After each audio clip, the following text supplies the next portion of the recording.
നമോ ഭഗവതേ വാസുദേവായ. ഹരിമുരളീരവത്തിലേക്ക് എല്ലാവർക്കും സ്വാഗതം. നാരായണായ നമ നാരായണായ നമ നാരായണായ നമ നാരായണ നാരായണായ നമ നാരായണായ നമ നാരായണായ നമ നാരായണ. ഇന്ന് നമുക്ക് പുതിയൊരു ദശകം നോക്കാം. 39ാമത്തെ ദശകം ഗോകുലയാത്രാ വർണ്ണനം. കഴിഞ്ഞ ദശകത്തിൽ നമ്മൾ കണ്ടു ഉണ്ണിക്കണ്ണനെയും എടുത്ത് വസുദേവർ അമ്പാടിയിലേക്ക് പോകുന്നത്. ഉണ്ണിക്കണ്ണനെയും കൊണ്ട് വസുദേവർ നടന്നു ചെന്നപ്പോൾ കാളിന്തി പ്രവാഹം മാനമുട്ടെ നിൽക്കുന്നതാണ് കണ്ടത്. അത് പെട്ടെന്ന് താഴുന്നു. പാദം നനയാൻ മാത്രം ഉള്ള വെള്ളം. എന്തൊരു മായാജാലമാണ്! യമുന പ്രവാഹം എവിടെയോ പോയി മറഞ്ഞതുപോലെ. ഗോകുലത്തിലും എല്ലാവരും നല്ല ഉറക്കത്തിലായിരുന്നു. വാതിലുകളെല്ലാം തുറന്നു കിടക്കുന്നു.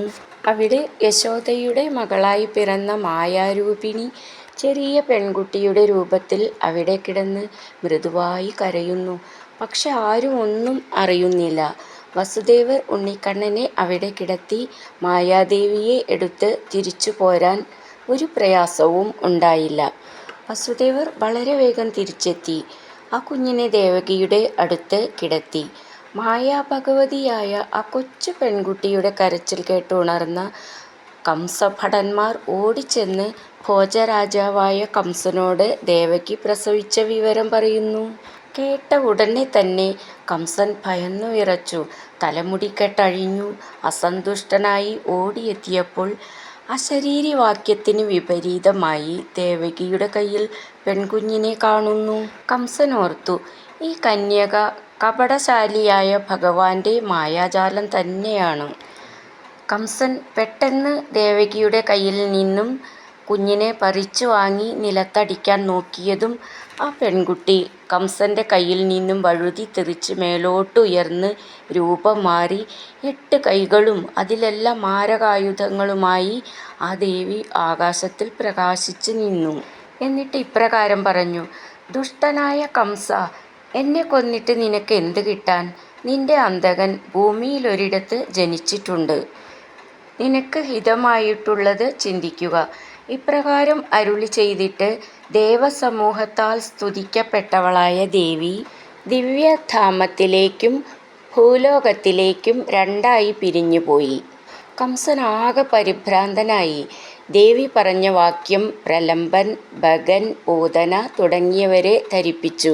അവരാകട്ടെ ഭഗവാനെ കൊല്ലാനുള്ള ആഗ്രഹത്തോടെ ആ പ്രായത്തിലുള്ള കുഞ്ഞുങ്ങളെയൊക്കെ കൊല്ലാൻ തുടങ്ങി.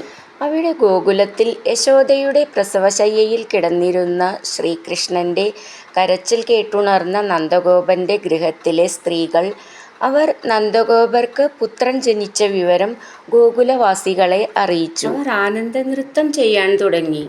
കരിങ്കൂവളപ്പൂ പോലെ ലോലവും മധുരവുമായ ശ്രീകൃഷ്ണ ശരീരമെടുത്തുകൊണ്ട് ആസ്വദിച്ചുകൊണ്ട് മുലപ്പാൽ ഭഗവാന് നൽകി.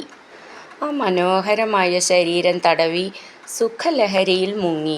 ഭൂമിയിൽ ആർക്കാണ് ഇത്രയും ഭാഗ്യം?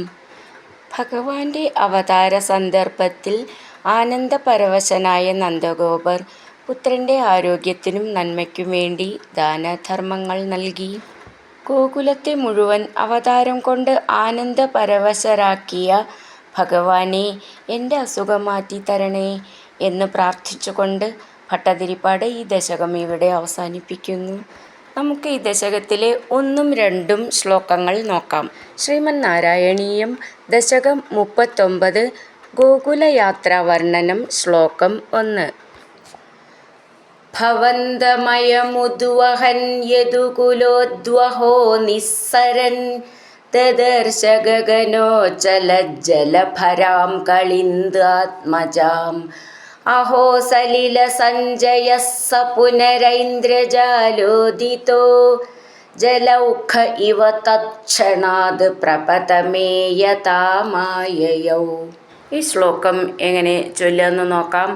ഭവന്തം അയമുദ്വഹൻ ചേർത്തിട്ട് ഭവന്തമയമുദ്വഹൻ. ഭ എന്നുള്ള അക്ഷരം നന്നായിട്ട് ഊന്നി പറയാനുള്ളതാണ്. ഉദ്വഹൻ, ദ്വ, ഉദ് വഹൻ ചേർത്തിട്ട് ഉദ്വഹൻ അത് ചേർത്ത് ചൊല്ലുമ്പോൾ ഭവന്തം എന്നുള്ളതിൻ്റെ അർത്ഥം അവിടുത്തെ, ഉദ്വഹൻ കയ്യിലേന്തിക്കൊണ്ട്, അയം യദുകുലോദ്വഹ ഈ യദുവംശത്തിന് മഹത്വമുണ്ടാക്കുന്ന വസുദേവൻ, നിസ്സരൻ ഗൃഹം വിട്ട് നടന്നുകൊണ്ട്, ദദർശ കണ്ടു, ഗഗനോച്ചല ജലഭരാം ചേർത്ത് ചൊല്ലുമ്പോൾ 2 ജ എന്ന് വേണം, ജലഭരാം ഭ എന്നുള്ള അക്ഷരം നന്നായിട്ട് ഊന്നി പറയണം. ഗഗനോച്ചല ജലഭരാം കളിന്ത് ആത്മജാം, കളിന്ത് ന ദ എന്നാണ്, കളിന്ത് ആത്മജാം. അഹോ ആശ്ചര്യം തന്നെ, സലില സഞ്ജയ സ ആ ജലസമൂഹമാകട്ടെ, സഞ്ജയ ഞ ച എന്നാണ് സഞ്ജയ എന്ന്, അത് ചേർത്ത് ചൊല്ലുമ്പോൾ സ എന്ന് ഡബിളായിട്ട് ചൊല്ലണം. സലില സഞ്ജയ സ പുനരൈന്ദ്രജാലോദിതോ, ഐന്ദ്രജാലോദിത ഇന്ദ്രജാലം കൊണ്ട് നിർമ്മിതമായ, ജലൗഖ ഇവ ജലപ്രവാഹം എന്ന് തോന്നുമാറ്, തത്ക്ഷണാത് ഉടൻ തന്നെ, പ്രപദമായതാം കണങ്കാൽ വരെ എത്തുന്ന സ്ഥിതി, ആയയൗ പ്രാപിച്ചു. അഹോ സലില സഞ്ജയ സ പുനരൈന്ദ്രജാലോദിതോ ജലൗഖ ഖ എന്നുള്ള അക്ഷരം നന്നായിട്ട് ഊന്നി പറയണം. ഇവ തത് ക്ഷണാത്, തത്ക്ഷണാത് ക്ഷ എന്നുള്ള അക്ഷരം നന്നായിട്ട് ഊന്നി പറയണം. പ്രപദമേയതാം ആയയൗ ചേർത്തിട്ട് പ്രപദമേയതാമായയൗ അങ്ങനെ നിർത്താം.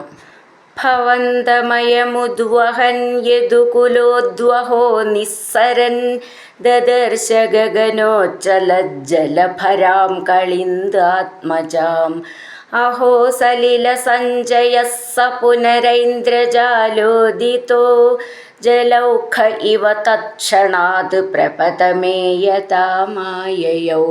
അടുത്തത് 2ാമത്തെ ശ്ലോകം. പ്രസുപ്ത പശുപാലികാം നിഭൃതമാരുതബാലികാം അപാവൃതകവാടികാം പശുപവാടികാമാവിശൻ, ഭവന്തമയമർപ്പയൻ പ്രസവതൽപകേ തത്പദാദ്വഹൻ കപടകന്യകാം സ്വപുരമാഗതോ വേഗത. ഈ ശ്ലോകം എങ്ങനെ ചൊല്ലുകയെന്ന് നോക്കാം. പ്രസുപ്ത പശുപാലികാം ഉറങ്ങിക്കിടക്കുന്ന ഗോപപാലികമാരോട് കൂടിയതും, നിഭൃതമാരുതത് ബാലികാം നിഭൃത ഭൃ എന്നുള്ള അക്ഷരം നന്നായിട്ട് ഊന്നി പറയാനുള്ളതാണ്.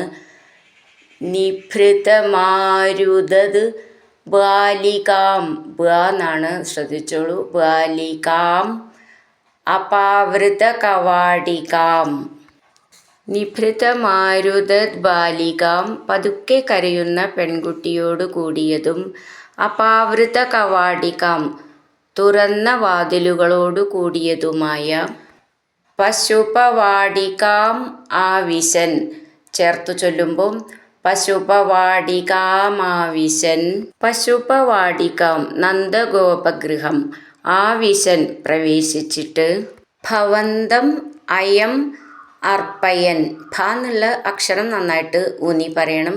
ചേർത്ത് ചൊല്ലുമ്പോൾ ഭവന്തമയമർപ്പയൻ, ഭവന്തം അങ്ങയെ, അയം ഈ വസുദേവൻ, അർപ്പയൻ വെച്ചിട്ട്, പ്രസവതൽപകേ പ്രസവശയ്യയിൽ, തത്പദാത് ആ കിടക്കയിൽ നിന്ന്, ഉദ്വഹൻ എടുത്തിട്ട്, കപടകന്യകാം മായാകന്യകയെ, ഉദ്വഹൻ എടുത്തിട്ട്, സ്വപുരം ആഗത സ്വന്തം ഗൃഹത്തിലേക്ക് പോന്നു, വേഗത വേഗത്തിൽ.